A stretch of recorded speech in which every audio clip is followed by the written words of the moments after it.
सभी को नमस्कार। हेलो हिंदी चैनल पर आप सभी का स्वागत है। प्रिय विद्यार्थियों, आज की इस वीडियो में हम अध्ययन करेंगे सूर्यकांत त्रिपाठी निराला के द्वारा लिखी गई कविता तोड़ती पत्थर। ये जो कविता है वो निराला की एक प्रगतिवादी कविता है और इसमें कवि ने एक जो युवा मजदूरिन है जो पत्थर तोड़ने का कार्य कर रही हैं उसकी दशा का बड़ा ही यथार्थ चित्रण किया है। तो आइए विस्तार पूर्वक इस कविता का अध्ययन करते हैं। निराला जी क्या कहते हैं इस कविता में। वह तोड़ती पत्थर देखा उसे मैंने इलाहाबाद के पथ पर। पथ क्या होता है? रास्ता, सड़क। तो कवि निराला कहते हैं कि मैंने इलाहाबाद की सड़क पर एक पत्थर तोड़ने वाली मजदूरन को देखा। इलाहाबाद की सड़क पर मार्ग पर मैंने पत्थर तोड़ते हुए किसी स्त्री को देखा। वह तोड़ती पत्थर कि वो पत्थर तोड़ने का कार्य कर रही थी। नहीं छायादार पेड़ वह जिसके तले बैठी हुई स्वीकार, कि जहाँ पर बैठकर जिसके तले कि जिस वृक्ष के नीचे या जिस स्थान पर बैठकर वो पत्थर तोड़ने का कार्य कर रही थी वो वृक्ष जो है छायादार पेड़ भी नहीं था। वो पेड़ कैसा था? छायादार भी नहीं था, परंतु बैठी हुई स्वीकार। लेकिन वो विवश होकर, मजबूर होकर उसे वहीं बैठकर वो काम करना स्वीकार करना पड़ रहा था, क्योंकि वो बेबस थी और इसीलिए वो मजबूरी में उसको उस धूप में ही कार्य करना पड़ रहा था। श्याम तन उस युवती का शरीर कैसा था? उसका शरीर सांवले रंग का था। भर बंधा यौवन और भरपूर यौवन से युक्त, यानी वो पूर्ण युवती थी। नत नयन उसकी आंखें नीचे की ओर झुकी हुई थी। प्रिय कर्म, और उसका जो प्रिय कर्म कौन सा? पत्थर तोड़ने का अपना वो उसका जो प्रिय कर्म था, रत उसमें लगी हुई थी। मन, पूरे मन के साथ, और वो पूरे मन के साथ तल्लीनता के साथ अपने पत्थर तोड़ने वाले प्रिय कर्म में लगी हुई थी। गुरु हथौड़ा हाथ, उसके हाथ में गुरु एक भारी हथौड़ा था। उसके हाथ में एक भारी हथौड़ा था। करती बार बार प्रहार, जिससे वो उन पत्थरों पर बार बार प्रहार कर रही थी, बार बार उन पर चोट करके उनको तोड़ रही थी। सामने तरु मालिका अट्टालिका प्राकार, और जहाँ पर वो कार्य कर रही थी उसके सामने ही क्या थी? तरु मालिका, जो वृक्ष, तरु में नहीं वृक्ष, मालिका में नहीं समूह या पंक्ति, पेड़ों की पंक्तियाँ थी। उसके सामने ही पेड़ों की पंक्तियाँ थी। अट्टालिका, बड़े बड़े ऊंचे ऊंचे भवन थे। प्राकार, और उनकी चार दीवारियाँ थीं।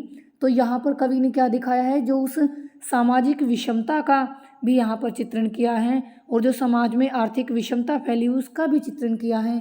कि एक तरफ तो वो युवती हैं जो दोपहर में गर्मी में पत्थर तोड़ने के कार्य करने के लिए विवश हैं, और दूसरी तरफ उसके सामने वो ऊंचे ऊंचे विशाल महल हैं, भवन हैं, पेड़ों की पंक्तियां हैं, छायादार हैं, लेकिन उसके पास कार्य करने के लिए भी छायादार स्थान नहीं है। तो इस प्रकार से जो समाज में आर्थिक विषमता है उसका यहाँ पर चित्रण किया है निराला जी ने। चढ़ रही थी धूप गर्मियों के दिन। अब आगे कवि क्या कहते हैं कि चढ़ रही थी धूप गर्मियों के दिन। दिन कैसे थे? गर्मियों के दिन थे, और धूप जो है जैसे जैसे दिन और बढ़ता जा रहा था धूप और भी तीव्र होती जा रही थी।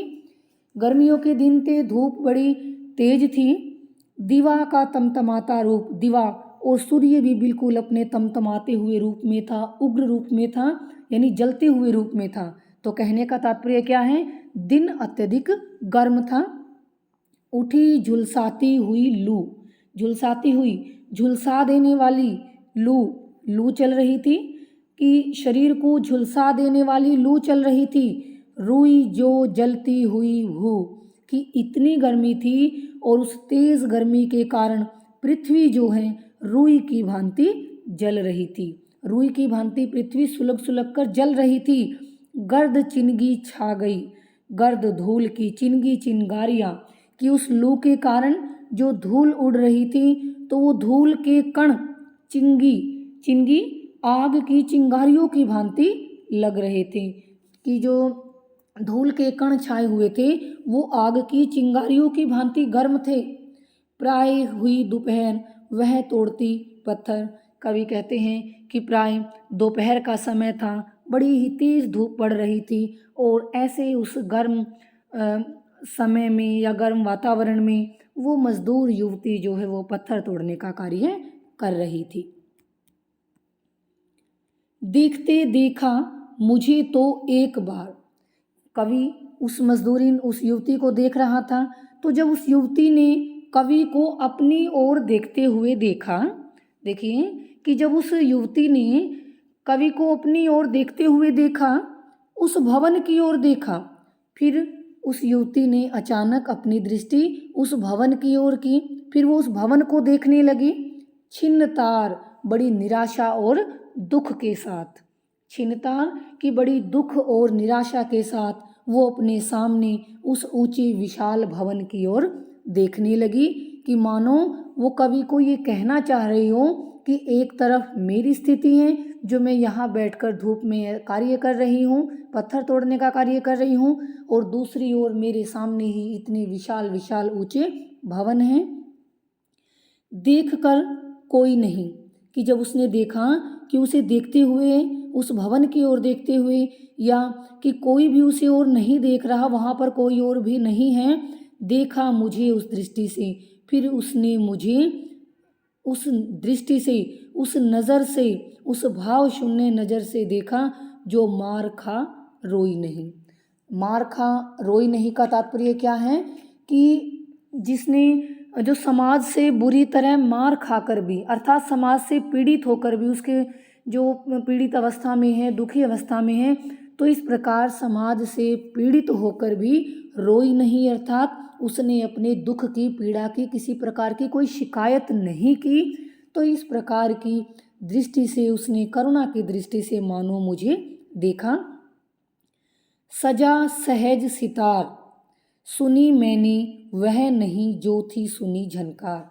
अब कवि कहते हैं कि जब मैंने उसे सहानुभूतिपूर्ण दृष्टि से देखा, तो अपने प्रति, वो युवती के बारे में बता रहे हैं कि अपने प्रति सहानुभूतिपूर्ण नज़रों को देखकर उसके मन में जो भावनाएं जगी, और वो भावनाएं कैसी, सितार, एक वीणा के तार की भांति उसके हृदय में वो भावनाएं झनकृत होने लगी। सुनी मैंने वह नहीं थी जो सुनी झनकार, और मैंने उसमें से, उस वीणा में से ऐसी झनकार सुनी, ऐसी ध्वनि सुनी जो मैंने आज तक भी नहीं सुनी थी। अर्थात कवि ये कहना चाहता है कि इस युवती के चेहरे पर ऐसे करुणा के भाव भरे झलक रहे थे, और वो भाव मैंने शायद इससे पूर्व नहीं देखे थे। तो उन भावों का वर्णन यहाँ पर किया है। एक क्षण के बाद वह कापी, कि जैसे ही एक पल के बाद, कि एक पल तक तो वो कवि की ओर देख रही थी, तो एक पल तक कवि की ओर देखने के बाद वह कांपने लगी सुघर वो युवती, वो सुंदर युवती, वो तरुणी। एक पल बाद वो कांप उठी, ढुलक माथे से गिरी सीकर, और उसके माथे से सीकर पसीने की बूंदें ढुलकने लगी, गिरने लगी। उसके माथे से पसीने की बूंदें नीचे गिर पड़ी। लीन होते कर्म में फिर जो कहा, और वापस वो अपने कर्म, अपने पत्थर तोड़ने के कार्य में लीन हो गई, यानी वापस फिर वो अपने पत्थर तोड़ने का कार्य करने लग गई। जो कहा मानो वो ये कह रही हो, मैं तोड़ती पत्थर, कि मैं मजदूरिन हूँ और मेरा कार्य पत्थर तोड़ने का है, मैं पत्थर तोड़ रही हूँ, तो मुझे ऐसे रुक कर आराम करने का या अपने काम को रोक कर बीच में ऐसे वार्तालाप करने का या फिर इस प्रकार आराम करने का मुझे अधिकार नहीं है, मानो वो ये कह रही हो, और मुझे वो बिना आराम किए वो अपने पत्थर तोड़ने का कार्य करने लगी। तो इस कविता में जो श्रमिक वर्ग हैं, जो मजदूर वर्ग हैं, उसकी स्थिति का बड़ा ही मार्मिक चित्रण यहाँ पर कवि ने किया है। तो ये थी हमारी कविता तोड़ती पत्थर। मैं उम्मीद करती हूँ कि आपको कविता की व्याख्या समझ आई होगी। अगर बच्चों आपको मेरी वीडियो अच्छी लगती है तो तो कृपया मेरे चैनल को सब्सक्राइब अवश्य करें, वीडियो को लाइक करें, शेयर करें और अपने दोस्तों के साथ भी इसे साझा जरूर करें, उन्हें सब्सक्राइब करने के लिए कहें। और इसी के साथ आप सभी श्रोतागणों का मुझे सुनने के लिए बहुत बहुत धन्यवाद। मिलते हैं अगली वीडियो में।